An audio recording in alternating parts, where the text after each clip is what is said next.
और अनोखा दृश्य देखिए कि भगवान नंदीश्वर, कितना अद्भुत भाग्य है उनका कि वो सदा भगवान शिव के सम्मुख ही रहते हैं।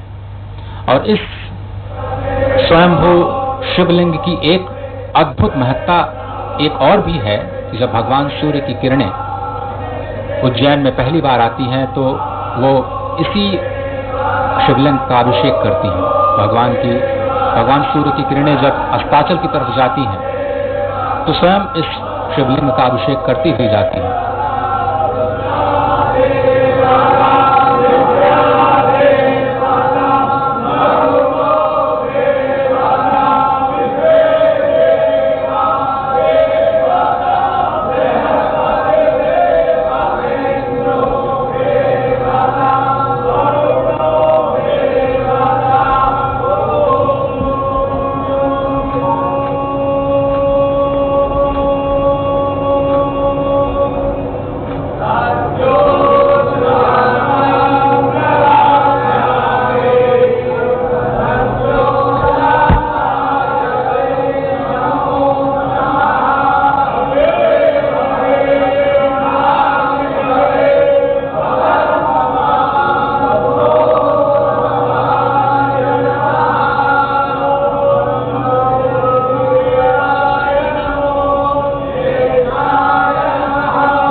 इस समय प्रधानमंत्री नरेंद्र मोदी महाकाल के दरबार में पूजा अर्चना आराधना करने के बाद प्रस्थान कर रहे हैं। साथ में हैं मध्य प्रदेश के राज्यपाल मंगू भाई पटेल और मुख्यमंत्री शिवराज सिंह चौहान और केंद्रीय मंत्री माफ करिएगा ज्योतिरादित्य सिंधिया।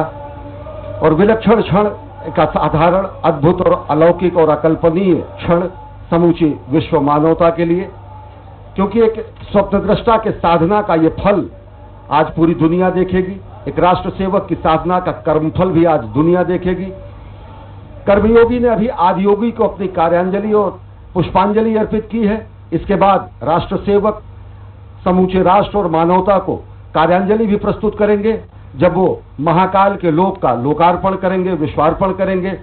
और इस समय प्रधानमंत्री नरेंद्र मोदी सनातन संस्कृति के संवाहक के रूप में, जननायक के रूप में, राष्ट्रनायक के रूप में, भारतीयता के ध्वजवाहक के रूप में महाकाल के दरबार में पहुंचे हैं और पूजा अर्चना कर अब यहां से महालोक के लोकार्पण के लिए प्रस्थान कर रहे हैं। इस वक्त जो आप दृश्य देख रहे हैं, आपने एक चीज महसूस की होगी कि प्रधानमंत्री नीचे महाकालेश्वर के शिवलिंग से ऊपर आए हैं। ये बहुत ही समझने की बात है कि ये जो शिवलिंग है वो धरती के नीचे विद्यमान है। ये पूरा का पूरा अभी शिखर जो आपने दर्शन किया, उसके ऊपर सबसे ऊपर नाग चंद्रेश्वर भगवान विराजमान है और उसके बीच में ओंकारेश्वर भगवान और सबसे नीचे महाकालेश्वर भगवान विद्यमान है। ये शिखर का अद्भुत दर्शन, कहते हैं कि शिखर के दर्शन से ही ज्योतिर्लिंग के दर्शन का फल प्राप्त होता है। और इस पूरे विश्वास के साथ आप इस दृश्य का दर्शन कर सकते हैं कि आपको भगवान श्री महाकालेश्वर के दर्शन का ही फल प्राप्त हो रहा है मात्र शिखर दर्शन से। सबसे ऊपर नाग चंद्रेश्वर, जहां पर सिर्फ और सिर्फ एक बार नाग पंचमी के दिन भक्तों को विग्रह के दर्शन होते हैं। उसके नीचे यानी मध्य में ओंकारेश्वर महादेव विराजमान और सबसे नीचे स्वयंभू महाकालेश्वर विद्यमान। ब्रह्मांड का एक अनोखा दृश्य, ब्रह्मांड का एक अनोखा ज्योतिर्लिंग जिसका दर्शन इस वक्त आप कर रहे हैं। ये ऐसा अद्भुत स्थान जहां पर एक नहीं 84 शिवलिंग विद्यमान है, अष्टभैरव विद्यमान है, 11 रुद्र विद्यमान है, 12 आदित्य विद्यमान है, 6 गणेश और 24 देवियां इस प्रांगण में विद्यमान हैं। क्षिप्रा, नीलगंगा, नव नदी और गंधवती, ये 4 पुण्य सलिला अत्यंत पवित्र नदियां यहाँ पर विद्यमान हैं। देवमंडल तीर्थ एक योजन में विस्तार प्राप्त करता है। एक योजन मतलब समझे आप करीब 12 किलोमीटर की परिधि, जिसको कहा जाता है कि ये स्वयंभू ज्योतिर्लिंग का परिधि। ब्रह्मा विष्णु साक्षात यहाँ पर विद्यमान है, भगवान शिव तो विद्यमान है ही हैं। भगवान विष्णु कहा जाता है यहाँ पर 10 नामों में से 10 विग्रह के रूप में विद्यमान है और स्वयं इस अवंतिका को विष्णुपादा कहा जाता है, यानी भगवान श्री विष्णु के पद चिन्ह के रूप में इसे माना जाता है।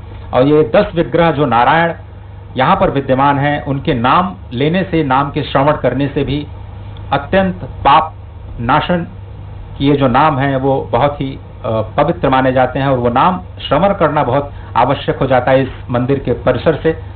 वो नाम है वासुदेव, अनंत, बलराम, जनार्दन, नारायण, ऋषिकेश, वाराह, धरणीधर, वामन और शेषशायी। ये भगवान श्री विष्णु के 10 नाम और 10 विग्रह और 10 विग्रहों के रूप में भगवान विष्णु यहाँ पर विद्यमान, जहाँ पर महाकालेश्वर निरंतर उन्हीं भगवान विष्णु के ध्यान में रत रहते हैं। ये महाकालेश्वर मंदिर के प्रांगण का अद्भुत नयनाभिराम दृश्य आप देख रहे हैं और भगवान शंकर इस समूचे सृष्टि के कल्याण के लिए जो उन्होंने हलाहल का पान किया, ऐसा भी समूचे सृष्टि में करने वाला